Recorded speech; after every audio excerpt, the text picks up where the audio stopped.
It's not got any baggage. It's just like, yeah, it's over. It's over. That's it. And we're done. There we go. Steven's got to go off and finish in this list. And Yes. Oh my God. George has just spilled water all over his hand. Is that okay? Wipe it with the towel. Is that okay? Oh my God. George just felt. All right, I'm going to get some tissue. I think we're okay. I think we're okay. The table. Your laptop's here.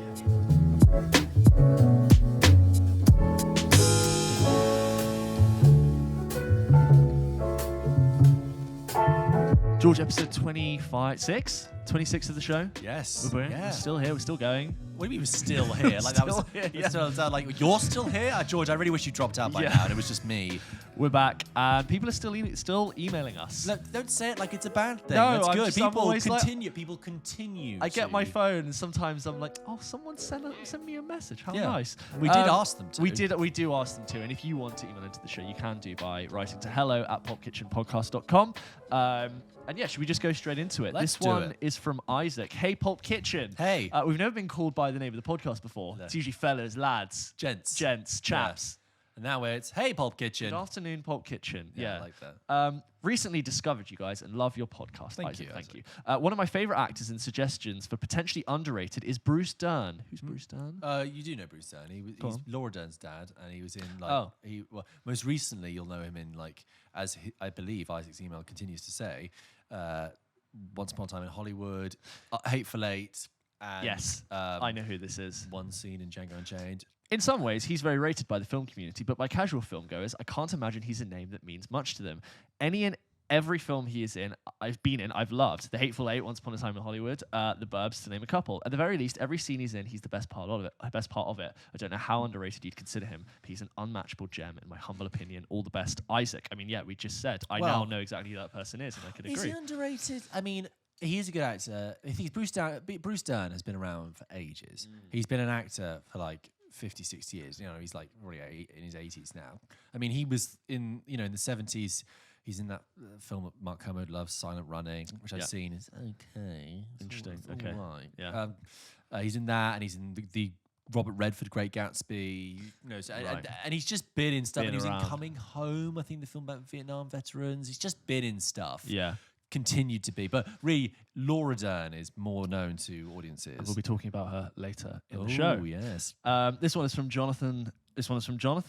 Hi, James and George. There you go. That's just nice. the names. That is, there you go. Those are our names. Yeah. We'd love to hear what some of your favorite foreign language films are. Roma, Son of Saul are amongst some of my favorites. And let's not forget Brazilian crime epic City of God, which is one of the most brilliantly told stories I can remember and very rewatchable. Really loving your podcast and look forward to each episode. Thanks, Jonathan. Jonathan, thank you. Thank you. So look, that is a very good question and definitely something that we would love to tackle in an episode.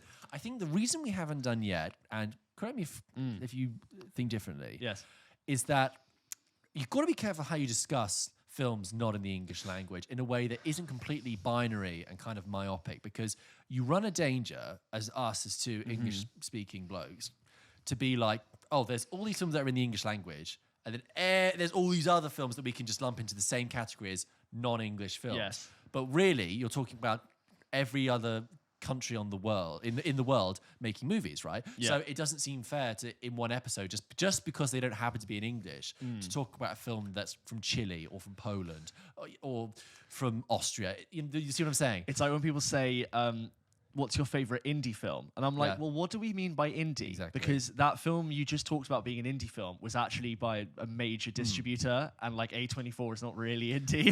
It's it's on the way, but like it's careful classification. I definitely agree with those two selections. Fantastic films. Yeah. Roma and Son of Saul. But have you seen Son of Saul? Yeah. Oh my God, I did. Oh wow. Fucking hell. What a film. I almost didn't bring it up. When we talked last week about Schindler's List, I was going to mention it, but I thought, you haven't seen it. No, I've seen Son of Saul. Son of Saul. Wow, great. What? That's 2017, 2015. 2015, yeah. And it's a Hungarian film. Laszlo Nemes film, I believe, is the director.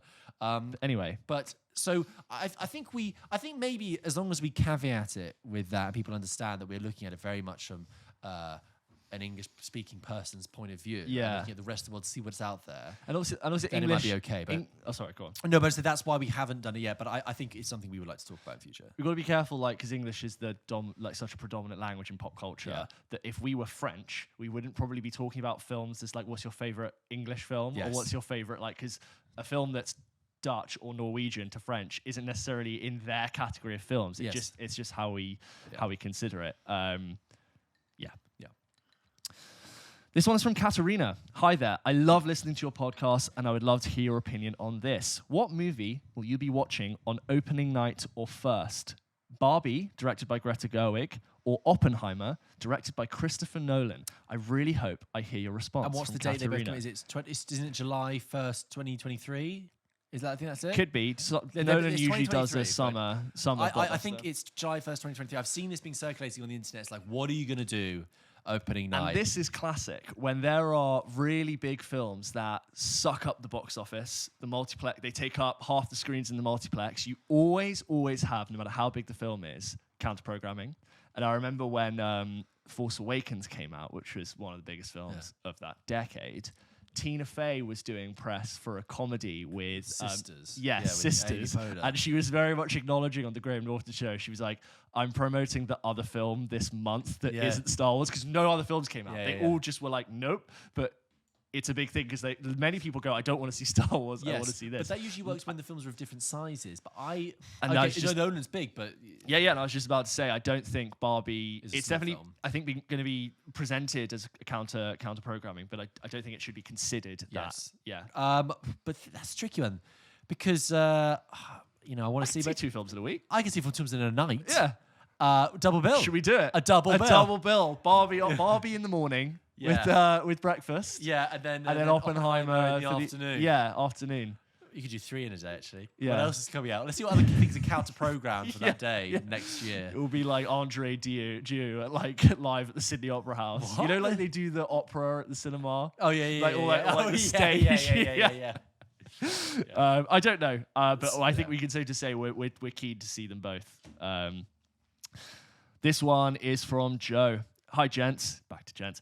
Love the podcast. All the extra bits as well. Yeah, we do extra bits. Yeah. Podcast comes out on Wednesday, the numbered ones, and then we just post like all the extra bits, reviews, and they're not extra because they're worse. Yeah, they're not the bits of the episode you've already seen. No. They're bits you haven't seen. They didn't get cut, and we went, just sneak it out. No. It was like, you guys, save it for later. Yeah. The Northman deserves its own room to breathe. Yeah, exactly. Fantastic Beasts 3. Do you want to sit here for 3 hours? No, we recognise that. I want to be pinging you with Pulp Kitchen every single other day. Anyway, all the extra bits as well. And absolutely, it's really late. We're getting weird. An absolutely excellent film that snuck in cinemas earlier this year with no advertising, but was totally brilliant, was a new Guillermo del Toro film, Nightmare Alley. Yes. It follows Bradley Cooper during Depression-era America, joining and working in a circus. It has an excellent cast: Cate Blanchett, Toni Collette, Ron Perlman, Willem Dafoe, along with Rooney Mara, who I feel is massively underrated. I feel like we're going to get this for a while now. Every time someone mentions a film, we're also going to get their own little one they're championing. We're championing, which I like. Even to compare quickly her performance in Nightmare Alley, where she plays this sweet girl who gets swept up in Bradley Cooper's character's dreams and finds herself feeling lost and alone after they find success and fortune. It's an incredibly strong and powerful part in That Girl and the Dragon Tattoo. Side note, she is married to Joaquin Phoenix. Yes. One other wildcard suggestion is for underrated actor is Miles Teller. We just discussed Miles Teller in the last week. We agree, and we actually talked about an interesting reason as to why that might happen. But yes, you go on to say his performances always get overshadowed by Jonah Hill and War Dogs, J.K. Simmons and Whiplash. I agree.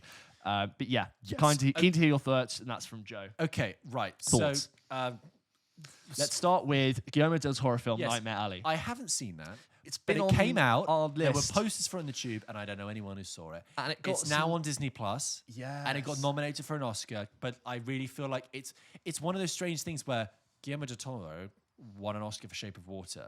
This is his follow-up film. Yeah. And it's like people were done with it. In the same way, Barry Jenkins, won with Moonlight, came back with If Beale Street Could Talk. Everyone kind of moves on. I'm not saying that Nightmare Alley is bad or anything like that. It's just like, has anyone like?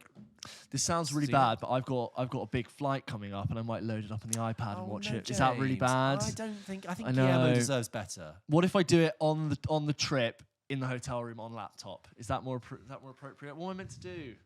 It's on Disney Plus now. It's confined to Disney Plus. Between like, do I try and watch it when I can, or if you save it to try and watch it in the right time, you'll never watch it. I know. This is like a conversation we had ages ago about what right does anyone have to demand that someone sees something in this incredibly expensive and unaccessible means, which is the cinema, which is only available if you're lucky for like 2 months or less. And if you've missed it, you've missed the premium way to view the film forever. But no matter how good your cinematic experience was, which is definitely better, that film now exists almost for forever, eternity on the small screen. screen. That's a really good point. And especially with now everything shot in large format. Oh, you didn't see it in IMAX? Oh, you missed out. And it's like, well, yes, but should the film really stand up on a plane as well? We had this conversation like in one of our earliest episodes, I think, maybe. Yeah. Or was it it was about Denis Villeneuve, and so it was last year. Last year. It was last year, I'm sure. But yeah, it is this thing of how can you say, oh, don't watch that on the phone? But then, like, I have seen people watching. Is it better just to make sure people watch it, like you watch it in store? But then, where do you draw the line? Like, on a phone, no. Yeah, or like when they televise national theatre performances, is that not a valid way to see the play? I don't know. Anyway, we'd love to see it. We did miss it a bit. Can't catch them all. Sorry. Yeah. So there you go. Thank you very much for your emails this week. If you would like to send us an email, hello@pulpkitchenpodcast.com, and we'll try to read it out on the show. And sometimes we will do it because we've already recorded an episode. You might get it in a week or two later. Yeah. But yeah.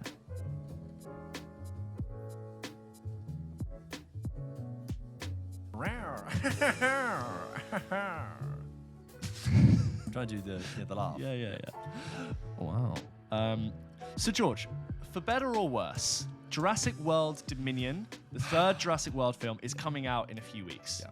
And this film is starring Sam Neill, Laura Dern, and Jeff Goldblum, the original 3 cast members who starred in the first Jurassic Park. Are rejoining Chris Pratt. They are rejoining. They're doing a little Avengers moment, and they're all going to team up and say, "Don't move." Oh, yeah. And I think I'm going to probably see that film because of my love for this film, which is Jurassic Park, which you and I this week rewatched. Yes. And if you don't know, we've done a couple of these now. These are our sort of deep dives where we either encounter a significant anniversary of a film, or we have a approaching sequel where we feel like we want to go back and watch the film that was before it. We just did Top Gun ahead of Top Gun Maverick, which is out soon. And then we've done what we did, The Godfather 50th. The Exorcist, we've never seen it, so we watched that. Yeah, Jaws. And Jaws as well, because the play went to go see the play, which was like a companion piece to the film. And we thought we would do the original Jurassic Park. Because I don't think, as an adult, I can't actually remember ever, even as a child, watching it through from start to finish. I was going to ask you, like, until this week, where you'd seen it, your relationship with Jurassic Park was not, you didn't have anything against it, but fragmented. Incredibly fragmented. So I knew bits and pieces, but this, I think, was the first time the full 2 hours. So this is a film I think it's one of, in my sort of top 10 films I've rewatched the most. Not that list exists, but I can imagine if I were to. If someone had a census of all the films, how many times I rewatched, I imagine the first Jurassic Park would be in it. And yeah, I'm just going to give a load of background into this film. I'm sure everyone knows it. I'm sure most of you have seen it. It's a pretty big film. Pretty big film, and you'll see how big it is and how big it got. But it's obviously directed by Steven Spielberg, and it came out in 1993. And this was a huge film. This was revolutionary in terms of its visual effects, which I'll go into, its practical effects. And despite the film being called Jurassic Park, the dinosaurs in this film, which is the first thing I learned about this, only have about 15 minutes of screen time. And the reason I start with this fact, because 9 minutes of that 15 are animatronics, and 6 minutes were computer generated. And one of the things that drew Steven Spielberg to doing this film was that he was shown a tech demo of how they were going to do a CG dinosaur. And he said, yeah, this is great, but it would be, I'd really want to move the camera. And they said, yeah, we can do that now. We can keyframe it and match it. And he was like, what? And one of the things that we don't know, that going back to watch this, is that back in the day, to do a CG shot, you had to have the camera locked still. Couldn't move it because you couldn't sync up the stuff. And then you'll notice in this film, the camera is able to move while the digital dinosaurs are moving as well. And one of the things which was a rule for this camera is that a rule for this film is that any wide shots where you can see the whole dinosaur are CG, and any close-ups are animatronics. So the first time you see the Bronchosaurus, that's obviously a digital shot. But then there's moments when the T-Rex flips the car, and the eye comes down by the window, and when he flashes the light and the pupil dilates, and that's an animatronic, and you can really feel and see the rain catching on it, and it's a wonderful detail. So it was directed by Steven Spielberg, as I said, who was having a pretty insane year because in '93 he also released Schindler's List, and it's known that he was quite thankful for Jurassic Park because while he was shooting Jurassic Park, he was editing Schindler's List, which he obviously found very draining for obvious reasons. And he was really thankful that Jurassic Park was a lot lighter. But it's also almost worth just taking a breath to be like, what a filmmaker to release those two films in a year and have them both nominated for Best Picture in 1 year. Jurassic Park was nominated? Jurassic Park was nominated, visual effects and sound. Oh, okay, not Best Picture though. Sorry, not Best Picture, but up for Academy Awards. Fantastic. I mean, what the height of his powers? To do that in the space of a year. And also, therein lies the two strands really of Spielberg, as we know now. Yes. You talked before about having films come out just before you were born. It's weird that there was a time when Spielberg was just known for doing blockbuster stuff, and then Schindler's List came out, and that's why Spielberg couldn't film in certain areas in Poland because there was a massive idea that you're this big blockbuster filmmaker and you want to come and shoot at Auschwitz, because they obviously did shoot at Auschwitz. Yes, they did, yeah. So it took a lot of convincing. And now, but the idea of Spielberg being able to do serious dramas, big dramas, but serious dramas, Schindler's List, Lincoln, Munich, things like that, whilst also doing the blockbuster stuff and everything else in between. And it's like saying whilst doing that, and that's not to reduce what Jurassic Park is doing. Because it's important to remember this is the first time we're seeing dinosaurs depicted in motion with actors in the frame. And the first time we're hearing the sound of what dinosaurs sound like. And remember that that T-Rex roar is just what dinosaurs sound like now. Yes, but there's no evidence that was actually how they sounded like. No. Correct me if I'm wrong, you might say this later, but isn't it the cross between a lion roar and an elephant roar? I don't have this, but I've heard it's a mishmash of the biggest animals they could find. And you can kind of hear that. I remember I was on safari and there were lions sleeping easily 150 meters away, and they'd just eaten this huge carcass. But when the lion yawned, it rattled, the sound rattled through my body, and I feel oh my god, I am prey in this scenario. And I remember that's a really scary deep roar. But so it's actually based on a book written by Michael Crichton of the same name. That was very interestingly, this book was being bid on by film companies and directors before it came out. Is one of those this is shit hot. He was a big writer at the time. He was a big writer at the time. He'd done a couple of other films that all got. He had a period where 2 other films got adapted to. Please Find Out got adapted to films in the same era, and he was kind of this hot novelist who was getting his films adapted. Well, Crichton wrote loads of things: The Andromeda Strain, The Terminal Man. But interestingly, he also wrote Westworld, which has a lot of. Basically the same film. There's a park, and the things at the park go wrong and start to attack the people at the park. I never thought about that comparison. Anyway, but it is. But so with the backing of Universal, Spielberg acquired the rights for $1.5 million, and Spielberg has since received $250 million from Jurassic Park since then. Wow. So quite a sound investment at the time. Fun fact I didn't know, James Cameron said that he wanted to buy the rights to this film, but they were bought a few hours before he tried. And he said, he has since gone on to say that Spielberg was the right person to direct this film because his version would have been a lot darker and would have been, quote, Alien but with dinosaurs. You can see where he was going with that, but he said that if it had been his version, it wouldn't have been fair because children just love dinosaurs. Because he would have turned it to something adult. I could totally see the film he would have made in my mind, but I thought that was quite interesting. This movie and the book, like a lot of the films we talked about in this deep dive, had such an effect on people that it dramatically increased the number of people studying paleontology, the study of dinosaurs and fossils. So with Top Gun, people joining the military people studying paleontology, right? To such an extent that universities across the US had to add more classes in paleontology. So do you think that's why they wrote that Ross is a paleontologist in Friends? Friends started in '94. Maybe it's the Jurassic Park effect. That paleontology was in the air. He loves it. was produced by Kathleen Kennedy, who's now helming sort of Lucasfilm. Music was done by John Williams, which is a very famous score, and those two were just pinging off each other in every which way. It had a production budget of $63 million, but it went on to have a marketing budget of $64 million. Wow. So the same amount of money into marketing. And then I thought about $63 million in 1993, and I think that is a lot of money. Yeah. But then to spend the equivalent on marketing, James, merchandising. I'm telling you now, like partnerships, lunch boxes. Oh my God, I can see it. Which is crazy. I mean, I think it's hard to contextualize. I think obviously I wasn't live, but what that would have been like advertised. And I think thinking about the logo and the box art, I still haven't seen designs that look like Jurassic Park. What, of a film? Of a film, like the 2D bones. Yeah, because T-Rex. it's lucky it's being able to sell the film on a completely different type of graphic design, which is a design which is for amusement parks. Yes, and it's co-opted that into a film symbol. So yeah, brilliant. 100%. Box office wise, it grossed over $1 billion following the 3D re-release in 2013. And to this day, it is the oldest film in history to have surpassed $1 billion in ticket sales. Wow. It was the highest grossing film of 1993, and it outdid Spielberg's own E.T. from 1982 as the then most successful film in history. I'm being called.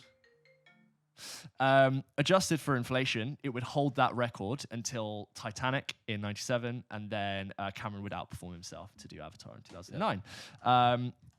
Won a bunch of awards, and awards for visual effects and sound design. Right. Obviously, Jurassic Park has since gone on to have a number of sequels, including The Lost World, Jurassic Park 3, got rebooted in 2016 with Jurassic World. 2015 with Jurassic World, and then it got Jurassic World Fallen Kingdom, and then now we are getting Jurassic World Dominion. The film stars Sam Neill as Alan Grant, Laura Dern as Ellie Sattler, Jeff Goldblum as Ian Malcolm, who specializes in chaos theory. And also Samuel L. Jackson. Yes, Samuel Jackson and Wayne Knight. Doing fantastic stuff. Newman from Seinfeld. Wayne Knight is just one of those guys, the sweaty guy who's in Basic Instinct and Space Jam, and just brilliant. He's just that. He plays that guy. He is that guy. He's so class. And Richard Attenborough. Richard Attenborough. And if you didn't know, Jurassic Park is a film that follows this character called Dr. Alan Grant, played by Sam Neill, who is this paleontologist who runs this research team with Ellie Sattler, and they literally brush off fossils and dinosaur bones. And he is a Stetson-wearing cowboy who doesn't get on with technology. And there's this first scene where he's trying to get this computer to work in the middle of a desert, and he says, I hate technology. But he's really credited. He knows what he's talking about. And this one kid is like looking at this representation of Velociraptor. He's like, doesn't look very scary to me. Looks like a 6-foot turkey. And Alan Grant, who also doesn't like children, basically intellectually destroys this kid by telling him how lethal Velociraptors are. Helicopters into their research facility and speaks to Ellie Sattler and Sam Neill and says, I've created something and I've done something and I would love you to see it. And they're like, what are you talking about? You just blew dust all over a multi-million-pound dig. It's like, well, what if I backed all of your research projects? And they say, yeah, we're in. But they don't actually know what he's done yet. John Hammond is dressed all in white. He kind of looks like what we would consider a very sort of Christian representation of God, like a biblical representation of God. Pious and pure and yes, noble, white beard, old white man. And they get taken off to this island, and they're joined by Dr. Ian Malcolm, who is a mathematician of chaos theory, which is a ridiculous job. They're joined by a lawyer who sleazy and weak, sleazy lawyer, just talking about the numbers and like the risk that they're taking. And the whole idea is that he needs to get the experts in this field approval so that they can get insurance to open the park. Very specific. It's very specific. And what he does is he tells them that he's been able to find old mosquito fossils which have been buried deep underground in this amber sap that has been lost and forgotten for tens of millions of years. And inside this amber sap is a mosquito that would have likely sucked the blood from a dinosaur in its time. And what they've done is they've gone into this mosquito, been able to take the DNA, pair it with a frog's or reptiles to fill in the gaps, which we just assume that all worked out. Yeah, great. And from that, they've been able to make dinosaurs. And they're sort of getting toured around the park, and they don't really kind of believe it until they see for the first time a Bronchiosaurus and they see these dinosaurs moving in herds. And while that's all very well, and they've made the very friendly dinosaurs, there's this big reveal where he also bred the dinosaurs that like to eat, like to hunt, like to kill. And there's this moment where it's like, you have a T-Rex? You have a T-Rex. And then there's this moment where Dr. Grant is holding the egg of a newly hatched velociraptor, and it's only then that he realizes they've bred raptors, and only he understands the consequences of what happens. At the same time as this, I'm nearly done. No, that's fine. A character called Dennis Nedry, who's like this security hacker, Wayne Knight's character, is also being paid by this rival company to steal the DNA samples to copy the idea. And, you just implied that they're just trying to steal it. He sabotages the park, and he's on a plot to steal the DNA sequences. And by doing so, he locks the rest of the administrators out of control of the park. Dinosaurs escape, and everything goes wrong. That is Jurassic Park, and it's all about just getting off the island. That's the plot. That's like a good background of what Jurassic Park is. George, you said you had a very sort of scattered relationship with it. Yeah. You've just rewatched it as a fully grown male. Yes. What did you make of it? Well, I think it will surprise no one for me to say that I really enjoyed it. It's still, nearly 30 years later, incredibly enjoyable. I loved it. I had so much fun with it. Yeah. Look, I mean, where to start? Just to respond to a couple of things you said, when you say like Alan Grant is the Stetson wearing, kind of cowboy figure, but he's also such a dad. Even though he doesn't like children, he looks like a dad. Yes. He talks like a dad. He's not like cool and like pouty. He's just like I want to get on with my archaeological day. And there's this whole idea that Dr. Hammond, or Professor Hammond's grandkids are on the tour as well, and they're enjoying it, but they're also like this test barometer for whether or not kids will enjoy this. And it's this weird mishmash of doctors, professors, lawyers, and children, and no one really wants to do that. And also, I don't know if you mentioned it, but Ellie Sattler and Dr. Grant are meant to be in a relationship, but it's very underplayed. Right? You never see them kiss, or they maybe embrace once, but it's very almost platonic. They could easily be friends. You could go this whole film without really knowing. The only time it's made aware is when Jeff Goldblum's character says, he's flirting. It's like, so you and her, are you? And he's like, yeah. And he's like, oh, I'm sorry. But he still goes on to flirt with her and like rub water into her palm. That's a great scene. So, what did I make of Jurassic Park? Well, it's interesting.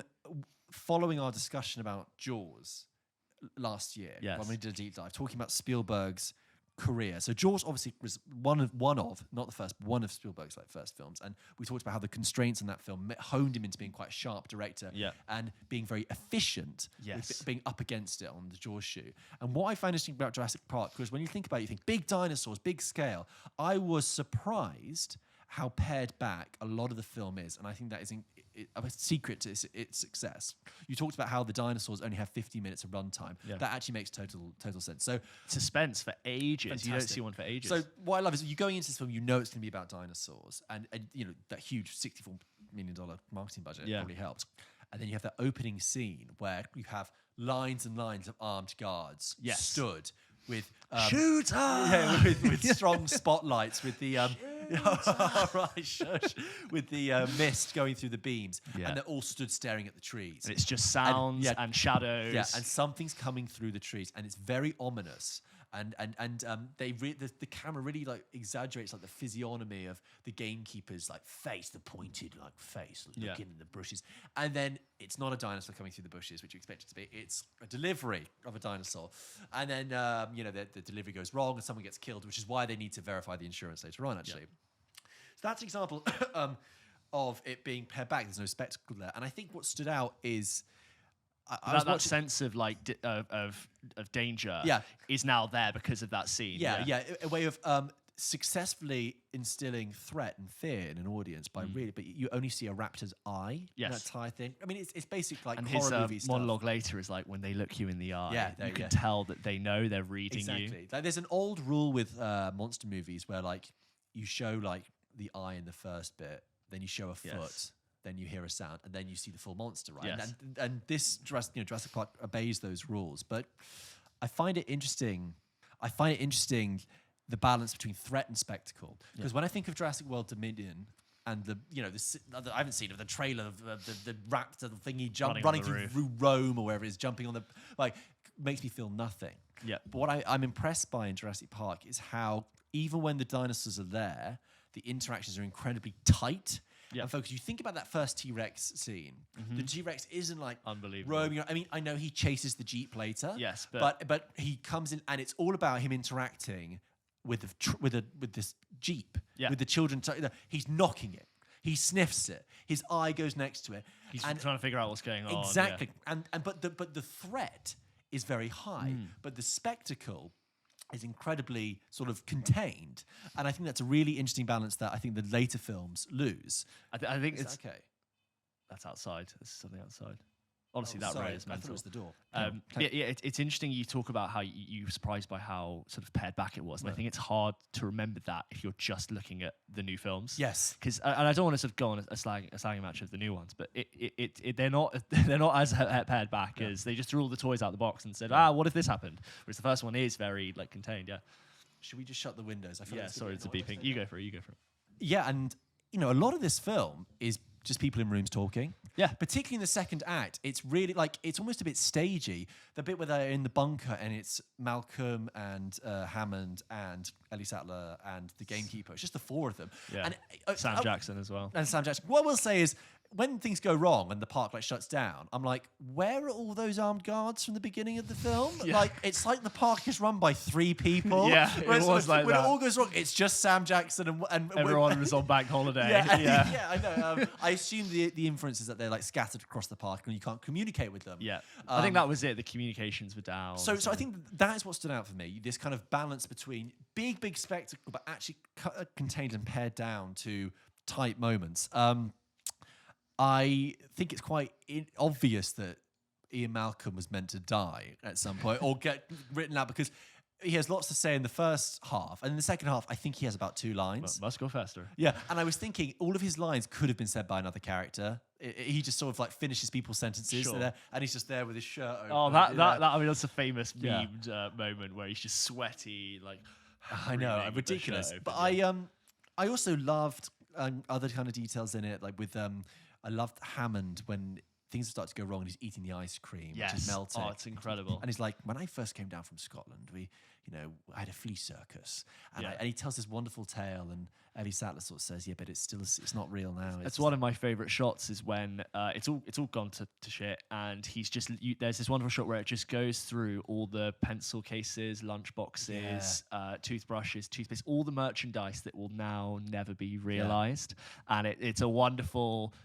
reminder of what the park could have been. And like sort of Jurassic World is gone there, and it's sort of giving you that illusion. But I thought that's such a great shot to see like what this could never have happened. But it was all ready to go. The Emperor sat with his fallen dreams. Yes, it's just something very 100%. poetic about it. And that really came across. I mean, you say you've rewatched it like loads and loads of times throughout your life. What stood out this time? So I've seen this film many times, and now watching it again, there are things which I'm now forcing myself to pay attention to. And now when I watch it, I have this sense of this is the perfect film.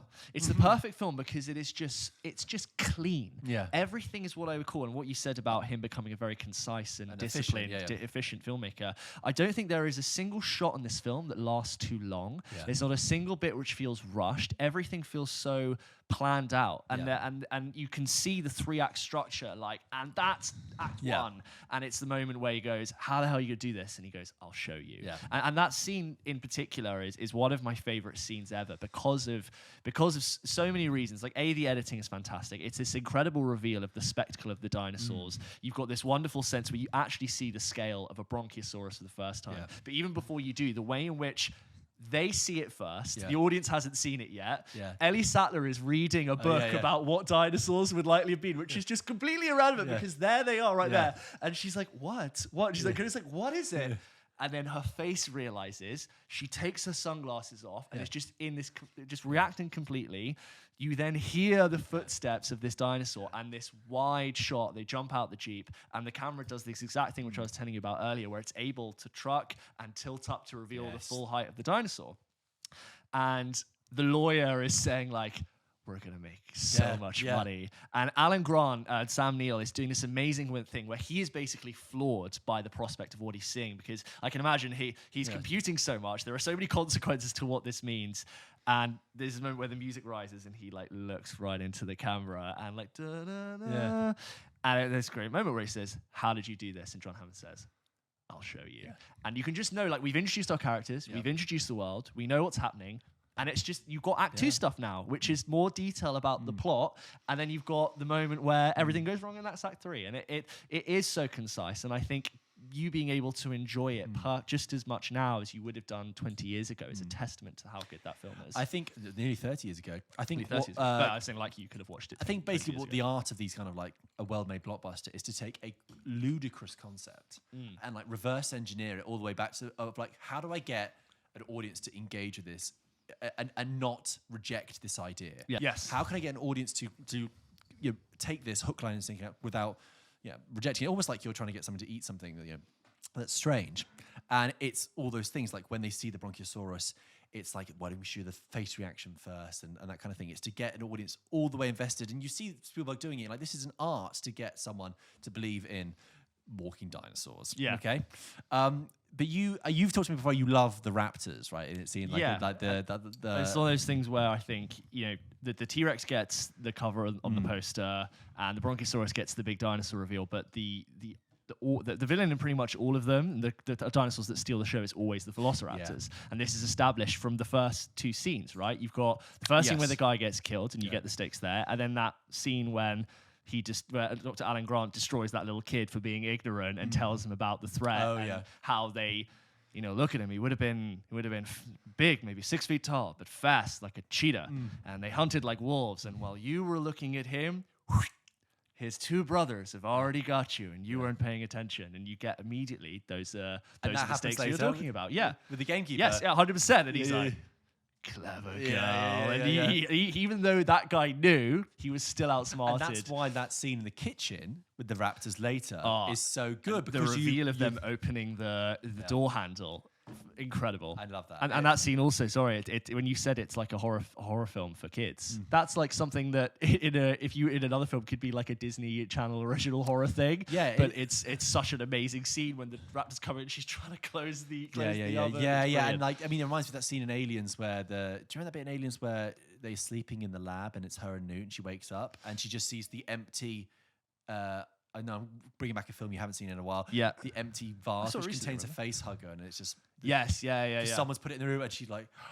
That's what that scene reminds me of. You can see the aliens' DNA, aliens' DNA all in this film. Like, there's sequences which could easily be in the Nostromo, like trying to get the power back on. Yes, oh my God, the language in it is like... it's a children's horror film. I can't remember if I've said that already, but it's a horror film for children. Brilliant stuff. I wanted to... Jeff Goldblum's an interesting point in this film, because I know the scene you mentioned with Grant where he's talking about the raptor to the kid. The kid is like, they look like turkeys, and he gets out the raptor claw and says, they'd slice you and they'd get you. For me, that's almost like a... watered down version of the Quint speech in Jaws, right? Yes. Yeah. Like, here's the description of the beast and the horror you're about to face. Yeah, and you're going to get it later. And when he does that speech, there's the sound of like a raven or like some sort of bird, like cawing, like ricocheting around the valley where they're in, and it's sort of like, and it's like it creates a very eerie tone, and you're just like, Spielberg, you're working on so many levels. Yeah.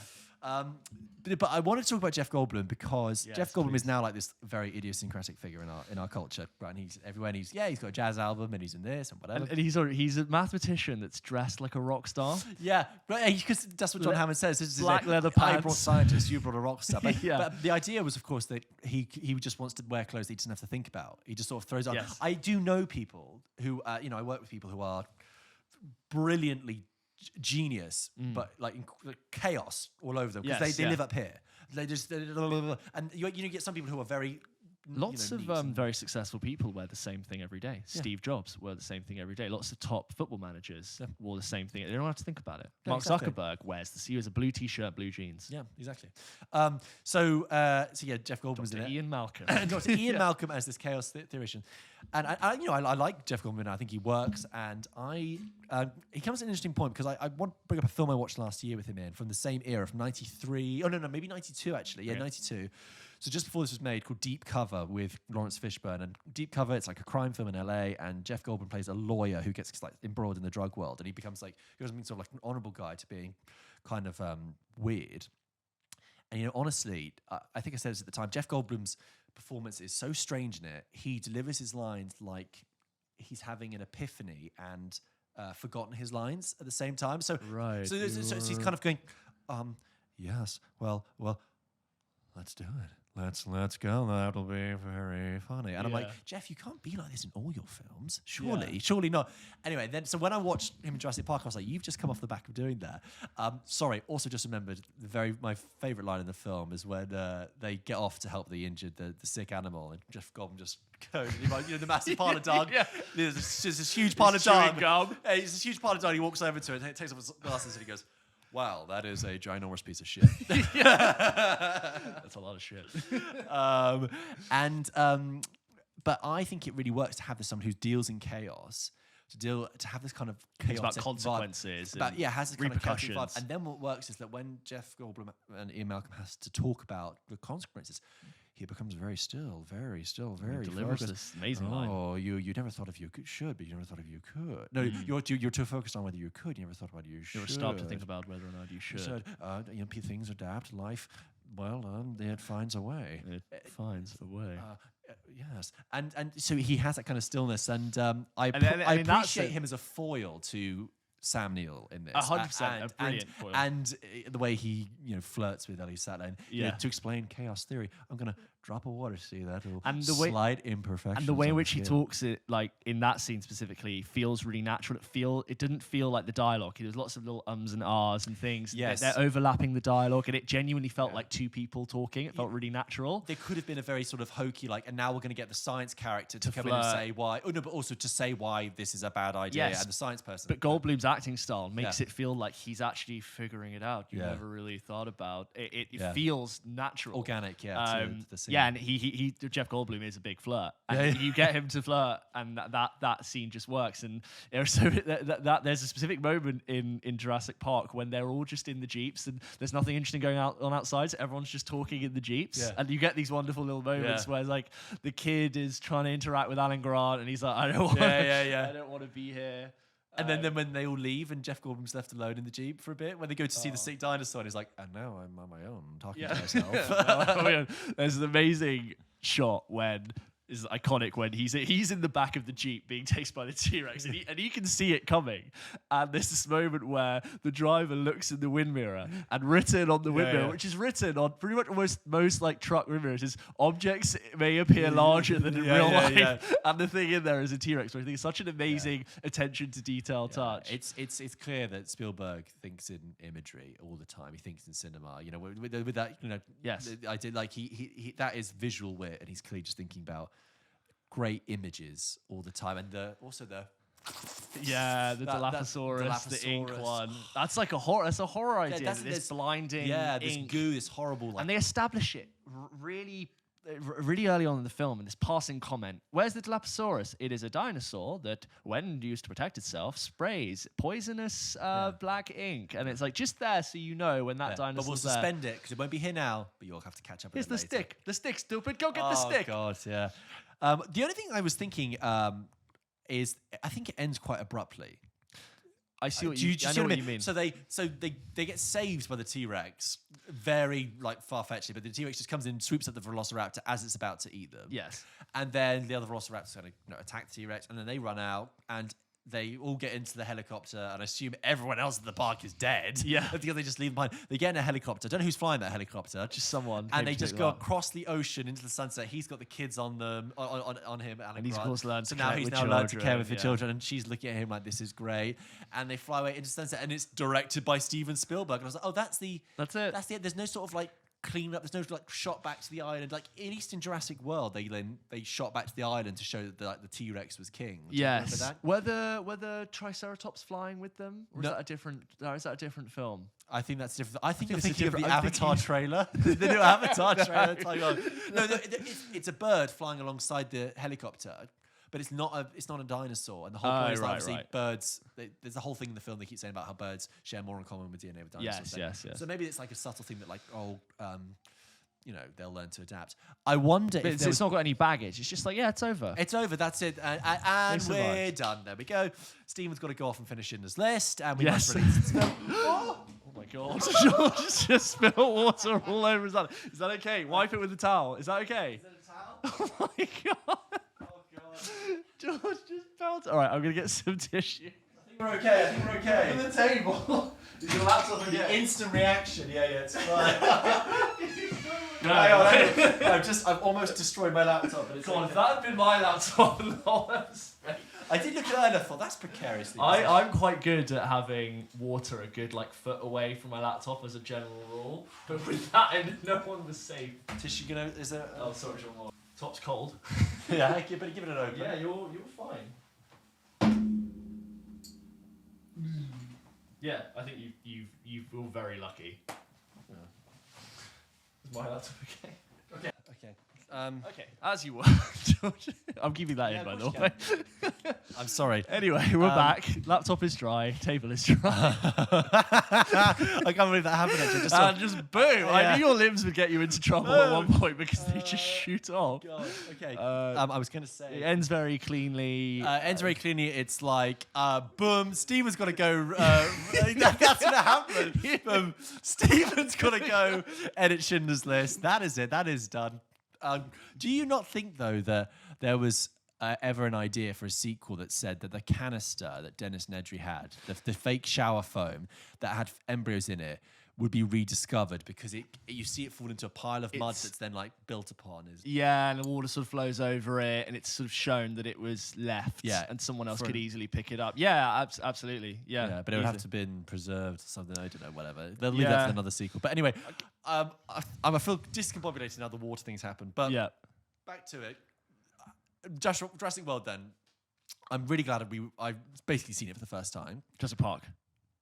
Yes. So, Jurassic Park, I'm very glad I've seen it basically for the first time. Yes. And you've seen it for the umpteenth time. Yes. I guess I am more open to seeing the newer one now. I don't think it'll be a very great experience. But tell you what, when I saw Jurassic World in 2015 at the cinema, it was okay. Yeah. Do you know what made it really nice? Is I went to see it and there were these kids behind me with their mum, right?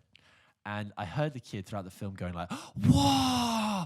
Whoa! And I was like, oh, that's quite sweet. And at the end, I was like, yeah, that's kind of fine. And as the credits were rolling, I heard this kid say to his mum, that was the best movie I've ever seen. And I was like, I daren't take that away from you. That is wonderful. It's like what you just said about it being simple is so important when you talk about Jurassic Park, and it's not to its detriment. Yeah. And there is no evil villain. John Hammond is not a bad person. No. He's made probably a bad call, but you never are like, that person's evil. I don't really think Dennis Nedry is evil. I just think he wanted some money, and I think that's such a nice idea of it. And I don't like that the new ones decided to make the scientist guy this guy with malicious intent. Oh, BD Wong, who's in Jurassic Park. Yeah, and I'm like, he wasn't that character in the first one. And you've invented him. It's just like, we must make the dinosaurs at all costs. I'm like, that's not really what Jurassic Park is about. No. It's this horrible accident. And it's just full of chaos when things just it's chaos. You leave things going. Nature will finds a way. Just the last shot I wanted to call out, which I think was really good, when the kids are safe and they stumble upon this spread of desserts, and they're just eating the jelly and the ice cream and the yogurts, and they see the shadow of a velociraptor next to a stuffed toy. And they both, literally faces full of yogurt, just look at each other, and the jelly on the spoon is wobbling. It's a GIF now. I've seen it shared. The green jelly, and her face is like. And another shot we've actually not talked about is the water. The footsteps and the water vibrating. Oh, iconic. Which just live in my brain all the iconic. Time, has been parodied, has been used actually as a serious way to build suspension, but unbelievable tension and the DNA of Jaws. Boom. Yeah. And you're right, the DNA of Jaws. And in the water again, in the cup, it's just so brilliant. And it's like that scene in Jaws we talked about before with the fishing rod. The fishing rod building that suspense. Again, you don't need to see the shark in Jaws, and Spielberg knows you don't really need to see the dinosaur to have a good time. No. That's the great payoff, but you don't really need to see it. So yeah.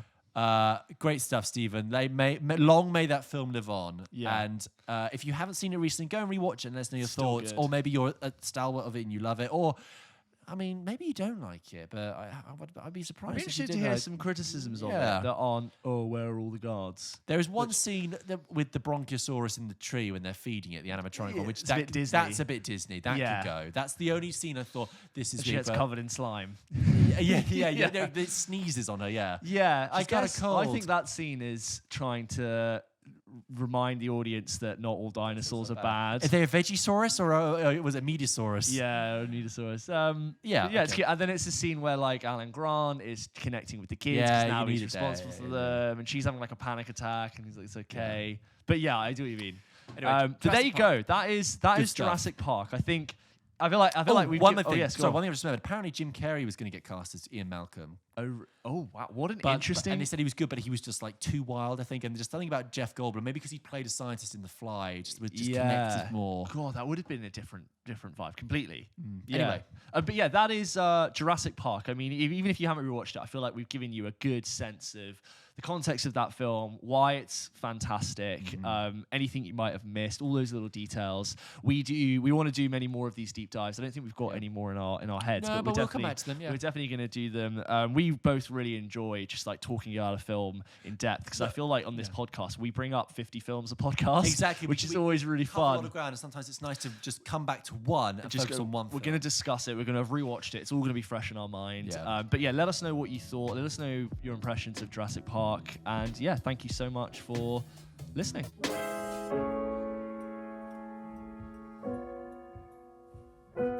Okay, George, your turn to play this game now. I did it last week. You have to guess the film based on the cast. Yeah. I'm going to say a member of the cast every 2 to 3 seconds. And I'll keep going until you guess the film. And you won't get the most important member of the cast in the beginning, and it will trickle in. Okay. Are you ready for your first film? Bring it on. Yeah? Ready. Guess the film by its cast in 3, 2, 1. David Cross. Mark Ruffalo. Elijah Wood. 13 going on 30. Kirsten Dunst. Oh, shit. Charlie Kaufman. Is in it as an actor. Kate Winslet. Last one. Jim Carrey. The Mask? The answer is Eternal Sunshine of the Spotless Mind. Kirsten Dunst is in... Of course. Yep. And Tom Wilkinson, actually, you did mention. Yes. Oh, yeah, he's also in there. Mark Ruffalo in it? He's one of the guys who's doing the techie things. Yeah. Elijah Wood. Oh, yeah. Brilliant. Almost there. All right, did you get it? This game is almost unwinnable. It's really hard. Playing the game is hard because you take the first person and it throws you, and you're just thinking about their title roles. Okay. Next film, George. You've got to guess the film based on its cast. Ready? 3, 2, 1. Rainn Wilson. Juno. Whoa! You know what? I knew. Whoa! Because Rainn Wilson is in one scene in Juno, and he's the grocery store clerk right at the beginning. Nearly broke my table. Wow! And I knew that. I knew you were gonna, because you could never start with the biggest star. And I thought, what's a film I've seen where Rainn Wilson plays a tiny role? So you also could have had Candice King, Alison Janney, J.K. Simmons, Olivia Tulby, Jennifer Garner, Jason Bateman, Elliot Page, Michael Cera. Okay. Next film. George, guess the film based on the cast. Fred Willard. Anchorman. Got it. Have come to Got it. Oh my God. Very good. Straight he plays away. the head of the network, doesn't he? Plays the head of the network. You could have had Chris Parnell. Judd Apatow's in it, apparently. Yeah, he's like Chris Parnell. He's one of the. Like Chris Parnell. David Koechner. Yeah. Adam McKay. Paul Rudd. Steve Carell. Will Ferrell. Christina Applegate. Yep. Very good. You also could have taken me down at Jack Black. Luke Wilson, Tim Robbins. You remember all the other? Yeah. Okay. So I've got 2. You got 2 on the first one, which is very impressive. All right, George. Guess the film based on its cast. Alex Karpovsky. Hail Caesar. Stark Sands. What was the second one? Stark Sands. As if I know who that is. F. Murray Abraham. Grand Budapest Hotel. Nope. Garrett Hedlund. Tron Legacy. Nope. John Goodman. Inside Llewyn Davis. Yes. Next ones would have been. Oh yeah, F. He's Murray, like what? Yeah. Very good. And then Very you could have had Carey Mulligan, Justin Timberlake, Adam Driver, Oscar Isaac. Have you seen that film? Yeah. It's fantastic. For ages, people would tell me to watch it, and I knew a couple of people who really didn't like it, but it kept getting recommended. And I watched it, and it was fantastic. Oscar Isaac as well. Like I know, he's so rated, but his performance in that, I don't think it's talked about enough. Have you heard the theory about that film? Because the twist at the end is that it's all been. You think it's been like it's been the week, isn't it? It's been looking back at the previous week instead of it happening. There's something about the time at the end where like you realise that you think it's been happening in chronological order, but what you realise is that he's been looking back at the previous week that's happened. I think something like that. Well, whatever. I might be misrepresenting. Because of the cat. Whatever. No, I don't know. But there's a theory that because it ends with him seeing Bob Dylan play in the club, and he realises like the times they are changing, and there's some theory online that says that he's been so startled and shocked by seeing Dylan that because he realizes it's all over. Yeah. That this whole film is him like snapping back and looking at the week that's led him to the end of his journey. Oh wow. So the film is actually the last days of his journey. Oh right. I don't know. It's weird to anyway. think about it, but yeah. Great cat. Best supporting actor award should have gone to the cat. Yeah, 100%. Okay. George, you got to guess the film based on its cast. In 3, 2, 1. Peter Stormare. Chocolat. Will Patton. 22 Jump Street. Will Patton. Owen Wilson. Fudge. William Fichtner. Oh, he's great. He's in loads. And Peter Stormare. Great. Billy Bob Thornton. Fargo. No. Steve Buscemi. Fargo. Nope. Liv Tyler. A Simple Plan. Nope. No. A Simple Favor. Ben Affleck. Armageddon. Yeah, Armageddon. Yeah, Peter Stormare in Armageddon. Yeah, he's a really weird guy. He's the Russian guy in the International Space Station. I don't think I've seen it I don't properly, remember. That's who Liv he Tyler plays. and Ben Affleck is what got it for me. Yeah, then you would have had Bruce Willis. That would have been it. Okay, last one. Oh God. I don't want to close my eyes. I don't want to fall. Yeah, this will be fun. Because I miss you, baby. And I don't want to miss that. Liv Tyler, daughter of Steve I know. Tyler. Yeah, no. Okay. You knew. George, last one. You've done very well. Guess the film based on its cast in 3, 2, 1. Jerry O'Connell. Come on. Kelly Preston. Come on. You're going to give me ones I know. Come on. Regina King. Okay. Independence Day. Nope. Enemy of the State. Bonnie Hunt. Come on. You're just naming names. You're making these up now. Gary Cuba Smith Gooding Bucket. Jr. Jerry Maguire. Yeah, Jerry Maguire. Okay. And the next one's been Renee Zellweger and Tom Cruise. Okay, fine. Yeah, great. Oh, sorry, I was meant to say Jonathan Lipnicki next. Jonathan Yeah, Lipnicki. Jonathan Jonathan Lipnicki. Lipnicki. Well, there you go. That was another round of guess the film But based on the cast. Did much very better. well. Yep. If you can do that, if anyone can get it in one. Oh, like if you that, got it in one, that's it. That's All the right. game. Thank you so much for listening to this episode of PULP Kitchen. We post a new episode of this show every single Wednesday. Every single Wednesday. You sound a bit more certain. Yeah, I was It checking. is a Wednesday. And we also It's a post Wednesday. lots of other stuff on the channel It is, throughout mate. the week. Extra stuff. Things that deserve their own space that aren't in the original episode. you Yeah, know. we review films separately. Yes. We put them up as their own thing, their own videos, their own audio them breathe. things. So look out for those. And Don't have any reviews this week, I don't think. No. doesn't matter. There's Doesn't loads on matter. the channel to Just take pay to fill up attention. your time. Like and subscribe. Go give the YouTube some love if you're listening. I've just got an email. Oh, it's a question from someone. I've literally just got a question you on wanna an read it? email. No. Well, I'm saving it for the next episode. But if you We're out of wanted time. to write in to the show, you can do by emailing hello@pulpkitchenpodcast.com. We will see you next week. Very much looking forward to it. Thank you very much for listening. And good night.